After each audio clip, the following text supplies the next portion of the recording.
¿Qué tal? ¿Cómo están? Muy buenas tardes. Bienvenidos un día más a Vigo a Debate, aquí en Localidad Televisión Vigo. Hoy vamos a hablar sobre un tema del que se ha hablado demasiado y mucho más de lo que desde luego nos gustaría en los últimos meses. Vamos a hablar sobre los incendios forestales, incendios que han provocado imágenes como estas que van a ver a continuación, que han provocado que 140 personas hayan sido detenidas por provocar fuegos, incendios forestales, que hayan ardido 15.000 hectáreas de monte en una situación pues, que sin duda ha sido el claro protagonista de este verano. A continuación vamos a hablar sobre todas estas situaciones, sobre si se han hecho las cosas correctamente, si no, sobre por qué está ocurriendo esto, porque sin duda, aunque el clima, un verano seco, mucho calor, sin duda son factores que ayudan a la propagación de los incendios, del fuego.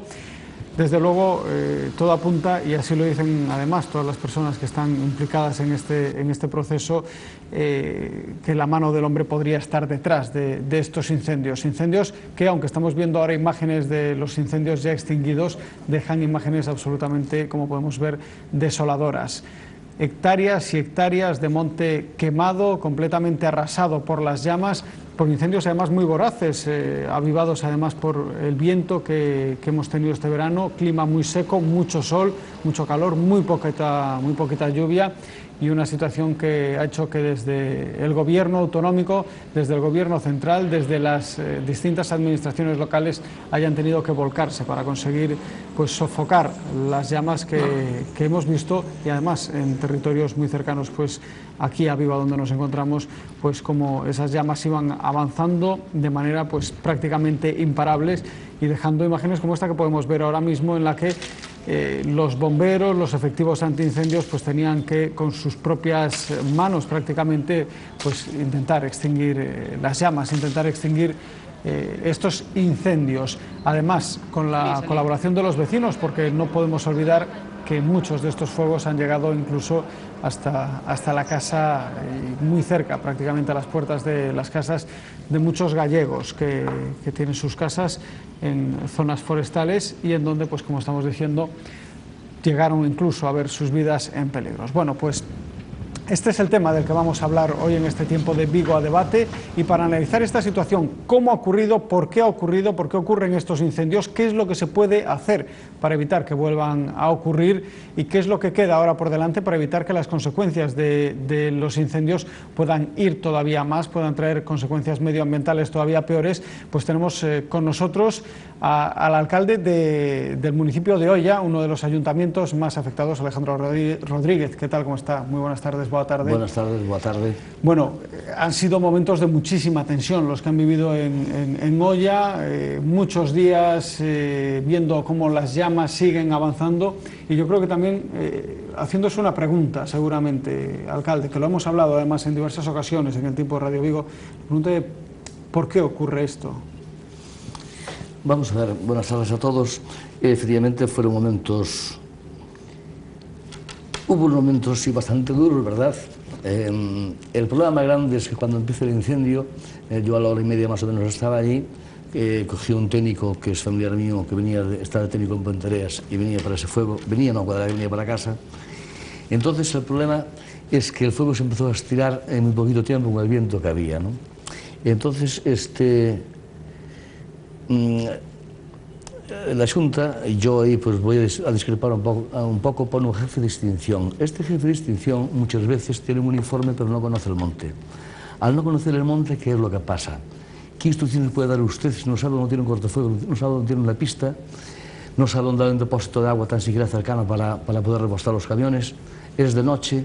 Entonces, claro, pues el propio jefe anda un poco perdido en el tema. Yo he reivindicado muchísimas veces, tanto al secretario general de Montes como a la consellera y al anterior consellero, de que el que manda tiene que saber lo que ordena, si no estamos en donde estamos. Bueno, eso es un consellero que es actualmente el delegado del gobierno, que también está al frente de muchos de los. Esto es una parte. Entonces, si el fuego no para, si el que tiene que tomar determinaciones pierde minutos, con el tiempo, en un minuto se estira unos cuantos metros, y esto, si vamos perdiendo minutos, pues Es terreno que va ganando el fuego y que vamos perdiendo. Y el fuego va ganando terreno y cada vez es más difícil de apagarse. ¿Por qué arden tanto los montes? Mi padre fue forestal toda la vida, yo en muchas conversaciones al mediodía y a la noche y en los propios incendios que él fue quien me enseñó en este caso, pues las formas, el monte tiene un comportamiento últimamente que es muy diferente al que tenía años atrás.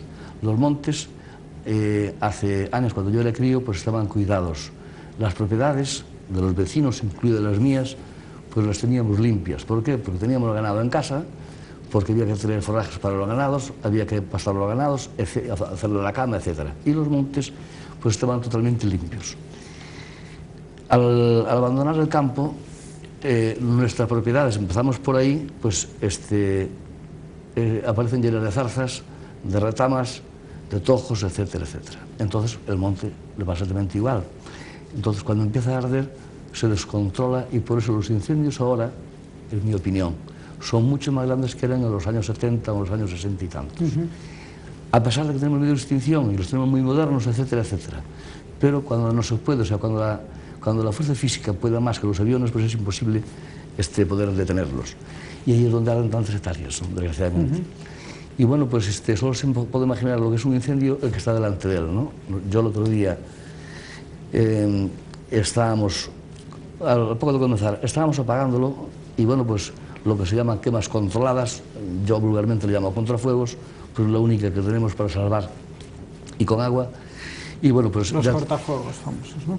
No, en la pista forestales, pues metemos yo tenía, en el directo día tenemos dos coches, uno pequeño y otro grande, yo andaba con el pequeño, y entonces con agua, entonces se va prendiendo el fuego con una serie de bomberos y lo vas aguantando con el agua y entonces se da contra... Lo vas controlando, lo envías hacia el propio incendio. Llega allí y está supuestamente apagado. Yo tuve la suerte, donde estuvimos nosotros, que nos mandó el técnico, ya vuelvo a repetir, donde estábamos nosotros no escapó, pero es que después aquello nos rodeó de fuego por todos los sitios al poco tiempo. Entonces las piñas saltaban de un lado para otro y yo vi saltar un cortafuegos, estaba otro chaval conmigo, bueno, como si fuera una mecha, pues fuera la pólvora así en el cortafuegos, y era ancho, ¿no? Entonces es imposible poder detenerlos. El viento pues nos comía, un fuego que tiene a lo mejor 12 o 13 metros de altura, y bueno, pues con la manguera, pues lógicamente pues hacer. Yo recuerdo que ya en el año 2006 yo participé en la comisión de seguimiento de los incendios forestales y en aquel momento yo le dije que en el otro incendio que tuviéramos en olla, el fuego de copas, pues los medios terrestres no podemos hacer nada contra él. Entonces, bueno, pues si un eucalipto tiene una envergadura de 30 o 40 metros y está ardiendo la copa del eucalipto del pino que tiene un poco más bajo, pues con las mangueras no llegamos. Entonces, ¿qué nos pasa?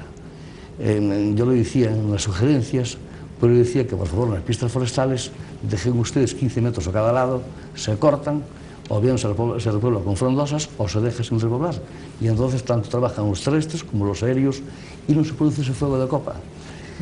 Vamos a entrar a lo largo de este debate un poquito en todo el detalle, en todas las medidas que se pueden adoptar, pero queremos también saludar a Serafín González, que es investigador del CSIC, además responsable un poquito de todo este área también de agrónomo de monte, y queremos saber un poquito desde el punto de vista científico cómo se producen estos incendios, por qué han sido tan devastadores como están siendo. Los propios técnicos, y tú lo sabes, Alejandro, decían que eran fuegos, decían que eran muy voraces, que eran muy difíciles de controlar. ¿Por qué se produce todo esto?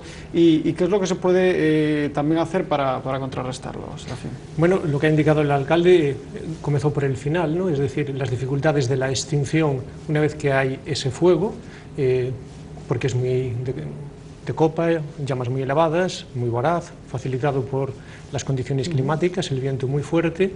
Habló también de por qué es más fácil su propagación, que es la continuidad de la vegetación, que actúa como combustible en ese momento. Todo eso es correcto, falta un paso más hacia atrás, que es cómo empezó el fuego. El fuego empezó porque alguien le pagó, y ese alguien es un gallego, probablemente un vecino de los alrededores, no más de un par de kilómetros de donde empezó el fuego, muy probablemente. Eso es lo que indican todas las estadísticas y todo el análisis de la casuística, y ese es el origen del problema. El fuego lo puede haber casi en cualquier lugar de la Tierra. es un fenómeno natural, es cierto, pero lo que también está claro es que el régimen actual de incendios en Galicia, entendiendo por régimen el número, la superficie quemada, la severidad del fuego y la recurrencia sobre el mismo lugar, no es en absoluto un régimen natural de incendios, es un régimen determinado por la actividad humana, sin ninguna duda. La actividad incendiaria en Galicia comenzó hace 6.000 u 8.000 años y se ha mantenido, así como en otras zonas de Europa se fue abandonando, en Galicia se siguió utilizando el fuego como una herramienta agrícola y ganadera. Y eso es lo que nos trajo el fuego y su utilización como herramienta hasta hace muy poquito. Hubo problemas en el siglo pasado con las políticas de reforestación en contra de los intereses de los vecinos, con expropiaciones de montes, etc., y eso generó una casuística y una problemática de enfrentamiento hacia esos sistemas forestales. Entonces, ahí hay... Sí, pero la respuesta tal vez sea desmedida, ¿no? La respuesta es desmedida, pero todo el mundo sabe que hay una utilización del fuego, se le llama incendiarismo, incluso está estudiado en muchos lugares, incluso en Inglaterra en el siglo XVIII, como protesta, aunque el que lo utiliza acaba siendo perjudicado, acaba siendo una forma de protesta. Pero a lo que íbamos, el fuego es sin lugar a dudas de origen humano. Todos los gallegos pegamos fuego, no, son una minoría, tal vez entre 3.000 y 6.000 según la Xunta de Galicia. Eso es 140 detenidos en lo que va de año, sí, es una cifra pero muy es alta. Uno o dos de cada 1.000 gallegos, pero son capaces de provocar esta actividad. ¿Por qué? Porque hay una actividad incendiaria constante, incluso en el invierno, para pastos, para agricultura, por cotos de caza, porque alguien está enfadado con otro y pega fuego. Hay una actividad incendiaria constante. ¿Qué es lo que sucede? Que si se dan las condiciones climatológicas precisas, es decir, que pasen 10 o 12 días, 15 días sin llover, si llega a las 3 semanas ya es de catástrofe, eso, la vegetación está seca. Si hay un viento muy sostenido del nordés, que es un viento seco, muy fuerte y muy sostenido, si se pega fuego en ese momento, no hay manera humana de controlarlo. Y eso es lo que provoca estas oleadas recurrentes de grandes números de incendios en superficie, se acercan a las casas, son incontrolados, porque no hay, por muchos medios humanos que se pongan, y materiales, por mucho que gastemos 100 millones de euros cada año en extinción, no hay manera de apagar todo eso, porque lo que hay que ir es a la raíz del problema, que son los incendiarios, esa actividad incendiaria. Mientras no reduzcamos esa actividad incendiaria a unos niveles de un régimen natural de incendios, pues estaremos gastando el dinero un año y otro también, y cada vez que las condiciones climáticas vengan mal dadas, pues volveremos a tener el fuego a la puerta de las casas y veremos arrasados que todo nuestro patrimonio natural. También hay una diferencia entre este año y algunos anteriores. Parecido al 2006, ha vuelto a arder mucho la franja litoral, que es la más poblada, y es tal vez la más sensibilizada con el problema de los incendios. Y normalmente nos olvidamos de los grandes incendios de las sierras del interior, de Ourense, de Pontevedra y del sur de Lugo, que es donde arde recurrentemente los incendios muy graves. Bueno, nos acompaña también Antón Lois, del colectivo Amigos da Terra. Antón, vosotros que estáis a lo largo de todo el año, además, analizando cuál es el equilibrio del ecosistema, esto de aquí sin duda es una bomba, ¿no?, para eso. Sí, y fundamentalmente porque en realidad el problema empieza después del incendio, es decir, es tremendamente espectacular, es dramático, las imágenes del monte ardiendo, pero una vez que se ha sofocado el incendio, que se ha refrescado el terreno, que ya los equipos de extinción se han ido, ahí queda el problema latente, y ese problema se va a empezar a agudizar cuando lleguen las lluvias del otoño, especialmente si son lluvias torrenciales, con la pérdida del suelo, con la erosión, con todo lo que ha supuesto de pérdida de hábitats para todas las especies que vivían en esa zona, con todo el desastre fundamental de que está en muchísimos casos ardiendo sobre quemado, que son zonas que ya arden sistemáticamente un año y otro y otro y otro, y sobre todo estas cosas que siempre parecen que las decimos desde el plano teórico son muy evidentes y no tenemos nada más que asomarnos a la ventana y ver el perfil de los montes y ver de media ladera para arriba qué nos queda. Ya nos queda solo la roca. En tiempos de nuestros abuelos, hablar de desiertos en Galicia parecía una tontería, parecía ciencia ficción. Bueno, pues ahora estas cosas que eufemísticamente se llaman zonas de erosión extrema, que es una forma muy amable de decir desierto, porque desierto es una palabra muy dura, pues algo que era inimaginable 2 generaciones atrás, en estos momentos ya en Galicia tenemos zonas de erosión extrema, es decir, prácticamente desiertos, dificilísimos de regenerar. Pero la idea fundamental es, como bien decía Serafín, la inconsciencia, literalmente, la falta de consciencia, no saber realmente lo que perdemos en un incendio, porque hay cosas muy sencillas de valorar. La pérdida de masa forestal es muy sencilla de valorar. Una repoblación de pinos arde, se calcule cuántos pinos ardieron, cuánto cuesta cada pino, multiplicas y dices, bueno, esta ha sido la pérdida económica. Pero todas estas cosas que no tienen precio de mercado, pero tienen un valor incalculable, porque son determinantes para nuestra vida, cuánto cuesta el aire, cuánto cuesta el agua, cuánto cuesta el suelo. Estas cosas que consideramos que son gratuitas, pero no son gratuitas, tienen un valor incalculable, aunque no le hemos puesto precio, es lo que nos estamos jugando el día después del incendio. Bueno, me gustaría, una vez que ya además, pues digamos que os he introducido a cada uno, pues ya abrimos la mesa de debate en sí misma. Además, me gustaría invitar a participar a nuestros espectadores a través de las redes sociales, concretamente a través de Twitter, con el hashtag VigoAdebate, y podremos ver nosotros aquí en la pantalla pues sus comentarios también y hacerles partícipes de este debate. Bueno, uno de los temas de los que se ha hablado es, y lo decía por ejemplo Serafín, el por qué estas personas pues tienen esa iniciativa de salir y tal.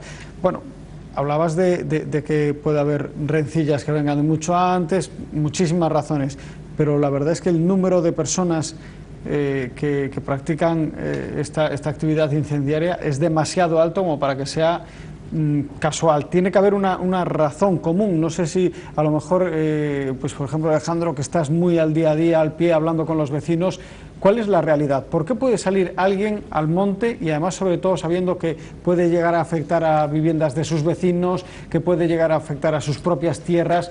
¿Por qué puede tener esa iniciativa? Y luego hablaremos también sobre por qué arden tan fácilmente, porque se ha hablado sobre el viento, se ha hablado sobre el tiempo seco, pero no se ha hablado también sobre, aunque lo mencionó también el alcalde de Oia, sobre el estado del suelo y toda esa capa vegetal que se va acumulando y que luego pues hace un auténtico polvorín en el monte. Mira, yo coincido con Serafín en algunas cosas de las que he dicho y también con Antoine, por supuesto también en otras que vamos después a hablar más adelante. Yo no tengo una opinión técnica, pero es una opinión práctica. Me recuerdo cuando hubo el incendio en Guadalajara, que ardieron 11 brigadistas y estaba de ministra una señora que se llamaba Narbona, o se apellidaba Narbona. Bien, prohibió a los fumadores andar los vehículos, andar las motos. Bien, yo soy fumador y soy cazador también. Yo he fumado siempre en el monte. Y yo puedo garantizarle a todo el mundo que si enciende un cigarro en el monte, trato de apagar el cigarro como Dios mande, o sea, me tengo que marchar tranquilo de ese sitio. Y si no, no fumo, ¿vale? Pero bueno, lo he fumado siempre y bien, pues en los espejos de los coches. Bien, dos. Yo coincido con Serafín. Nosotros tuvimos un caso ahora allí en Oia y tú das vueltas alrededor y bueno, al final yo, en mi opinión, saqué unas conclusiones que pueden ser cazadores. Yo soy cazador. Hay una ley que nos prohíbe cazar durante 3 años en ese monte. En ganaderos, bueno, pues yo tengo familiares y vecinos, todos son ganaderos. Hay una ley con multas por pastar su ganado en terrenos quemados. Madereros, antiguamente se le echaba las culpas a celulosas, a tafisa, etc. Bien, yo no sé si hay algunos negocios, que creo que internacionales los hay, pero los investigadores creo que son los que más tenéis que ver el tema. Pirómanos son todos los que encienden, ¿verdad? Rencillas. Bien, vamos a los cazadores. Yo soy cazador de este coto que tengo a caza, pero tú no puedes cazar en mi coto. Entonces, bueno, pues el vecino de al lado o del otro pueblo, pues dice, pues aquí lo cazamos ni uno ni los otros. Ahí me callo ya, vale, ahí ya me callo. Bueno, pues mira, aquí se caza, no nos dejáis a nosotros, pues mira, prendemos fuego y aquí no caza nadie. Bien, con los ganaderos ya me parece un poco más raro. Envidias entre comunidades de montes sí las hay. Rencillas entre comuneros sí las hay. estáis vosotros en la directiva de la Comunidad de Montes y quiero ser yo. Por lo tanto, tengo que hacer un desbaste en el monte. Bueno, entonces son variopintas las fórmulas que puede haber de incendiarios. Y claro, para tratar de acceder ¿en qué porcentaje lo hay? Pues no sé. El caso es que todos los años es la misma historia, se repite la misma canción. Y, oiga, yo ahí es donde coincido totalmente con Antón. Si no queremos que Galicia desaparezca, se desertice, o sea, el monte queda un desierto puro y duro, y entonces las consecuencias las va a pagar el agua, las va a pagar los ciudadanos. Oiga, aquí entre todos hay que echar la mano y tratar de buscar la solución. Yo muchas veces, y se lo he planteado, en el mes de febrero, perdón, le he llevado un dossier también al secretario y a la consellera, donde figuraban los cambios de usos del monte. Entonces nosotros hicimos un estudio en los montes de Olla, donde los olivos, los castaños, los arándanos, entre otros, pues son variedades que allí se daban perfectamente, incluso con los reyes católicos pues hubo que cortar los olivos y quedaron para parroquia, etcétera, etcétera, ¿no?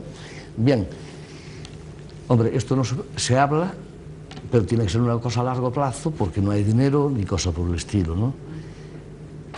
O aquí hay que coger una hoja de ruta y entre todos ponerla a funcionar, si no, nosotros, o sea, los montes se van a caer. Y lo que dijo, en mi ayuntamiento ya lo ves, los castelos de Torroña, te los voy a nombrar, son todo piedras, vale, donde eran arbolado. Tienes una ladera que es la Atlántica, en Pedornes, cada vez hay más piedras, lo que solo sirve para poner unas plantas en tarros o colmenas. Y tienes una ladera que es más antigua, que yo la recuerdo toda la vida, que es en el límite nuestro con el Rosal, Saint-Jean se llama, y todo es roca, allí ni hay ni siquiera una hierba. ¿Por qué? Se erosionó todo y se quedaron las piedras en la vista. Y esto es lo que puede ocurrir. ¿Por ahí donde se estableció el cortafuegos que terminó con el incendio? No, fue más para adelante. Más para adelante. Serafín Antón. A ver, comentábamos hace un momento con Serafín, sería muy preocupante como sociedad que después de 30, 40 años con el problema de los incendios como uno de los problemas recurrentes de todos los veranos, no hubiésemos aprendido nada. Y es que hemos aprendido un montón de cosas. Es decir, las respuestas a las grandes preguntas ya las sabemos. ¿Quién quema el monte? Es que ya sabemos quién quema el monte. Es que el perfil del incendiario está perfectamente definido. El problema no es un perfil, sino que es variopinto, pero sabemos cuál es el perfil. ¿Por qué arde el monte? También sabemos por qué arde el monte. Y el problema nuevamente es que no hay una sola causa y el error es simplificar. En algunos sitios eran intereses urbanísticos, en otros intereses madereros, en otros simplemente limpiezas, en otros simplemente renovación de pastos, etc. ¿Cuándo anda el monte? También lo sabemos. Entendemos que el gobierno, que la administración, en este caso la Xunta de Galicia, tiene esa información. Totalmente. ¿Por qué no la utiliza para prever esta acción? Ahí está el problema. Tenemos todas las respuestas a las grandes preguntas y hasta sabemos dónde y cuándo va a arder, porque sabemos que la mitad de los incendios en Galicia se producen en un puñado de una docena de territorios. Bien, a partir de ahí, otra cuestión es por qué seguimos haciendo caso omiso de toda esta información que tenemos y por qué, si hacemos todos los veranos exactamente lo mismo, pretendemos que vamos a conseguir algún resultado distinto alguna vez. Por lo tanto, para empezar, ¿qué no hemos hecho hasta ahora? A pesar de que está en todos los discursos, pero no lo hemos hecho, ¿y qué deberíamos hacer? ¿Qué elemento nuevo deberíamos meter en toda esta concatenación de hechos para conseguir algo distinto? Se habla, es que es fundamental la concienciación de la ciudadanía, es que es imprescindible educar a la población. Estupendo, qué magnífica idea. ¡Qué magnífica idea! Estoy totalmente de acuerdo con todos los responsables de la Xunta, presentes y pasados, porque todos han coincidido en ese discurso. Un momentito, cuando vemos los presupuestos, en presupuestos multimillonarios que se destinan a incendios, ¿cuánto se destina a educación, concienciación, sensibilización de la ciudadanía en esas zonas donde se planta fuego? Ni un céntimo. A ver, ¿es fundamental la educación? Pues sí, es fundamental. ¿Por qué no destinamos nada a eso? Esa es buena parte de la cuestión. El perfil, como él indica, es múltiple. Se habla hasta de 50 causas diferentes, en un sitio es más bien una cosa, en otros más bien otra. pero se sabe que se acaba produciendo y hay el registro histórico y hay índices de peligro de incendios forestales desarrollados por el CSIC y la Universidad de Santiago de Compostela, que predicen con una exactitud extraordinaria dónde se van a reproducir esos incendios en cada momento. ¿Qué es lo que no se ha hecho hasta ahora? Es actuar sobre la raíz del problema. La raíz del problema son los incendiarios, no es la maleza, no es limpiar el monte. La vegetación no es suciedad, no es maleza, es una parte del ecosistema, es la parte que nos puede llevar de un terreno pelado a un terreno arbolado, y que en cualquier caso sostiene una vida, atrapa agua y nutrientes y forma parte del ecosistema. El problema no es el combustible, que le llaman algunos, le llaman combustible a la madera, le llaman combustible a un árbol verde.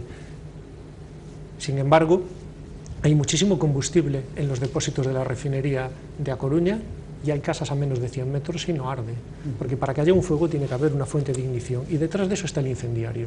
Y coincido con lo que indicaba Antón, no se ha actuado sobre la raíz del problema, no se trata solo de un problema policial, como ahora se trata de simplificar, hay que denunciarlos, hay que perseguirlos a estas personas, las matrículas, no es un problema policial. De nada servirá eso si no erradicas la bolsa de incultura y de insensibilidad hacia el problema de los incendios, todo lo que nos estamos perdiendo. Todo el mundo sabe que donde hay una bolsa de miseria, casi seguro que va a haber una bolsa de delincuencia. No se trata de un problema policial, tendrás que resolver el problema de la miseria. Donde hay una bolsa de insensibilidad hacia el problema de los incendios, las consecuencias gravísimas para el ecosistema, para la sociedad, para la productividad económica, si no se conocen, si no se hace sensible a la ciudadanía, malamente van a dejar de amparar con su silencio a los pocos que queman, y los pocos que queman van a seguir gozando de esa impunidad. Yo me quedo con algunas conclusiones muy interesantes que acabamos de sacar de esto y van en la línea además de lo que apuntabas tú también, Antón, y también lo que decía ahora Serafín. No es necesario ni siquiera tener los montes absolutamente pelados para evitar ese riesgo, sino que hay que entrar dentro de los hábitos de las personas y enseñarles la importancia que tiene el respeto. Pero la realidad es que ahora mismo la situación es la que es, y 140 detenidos, 15.000 hectáreas de monte quemado, es mucho monte quemado, incluso aquí en Galicia, donde tenemos muchísimo espacio y superficie arbolada y muchísimo monte, y buena parte de ese monte está ahora completamente quemada, cubierta de cenizas, y eso ahora va a tener consecuencias, Alejandro, tú lo sabes bien, con aquellos incendios que hemos tenido en el pasado, y además en una zona como Oia, donde es un valle donde cae todo el agua, a ver qué es lo que va a ocurrir.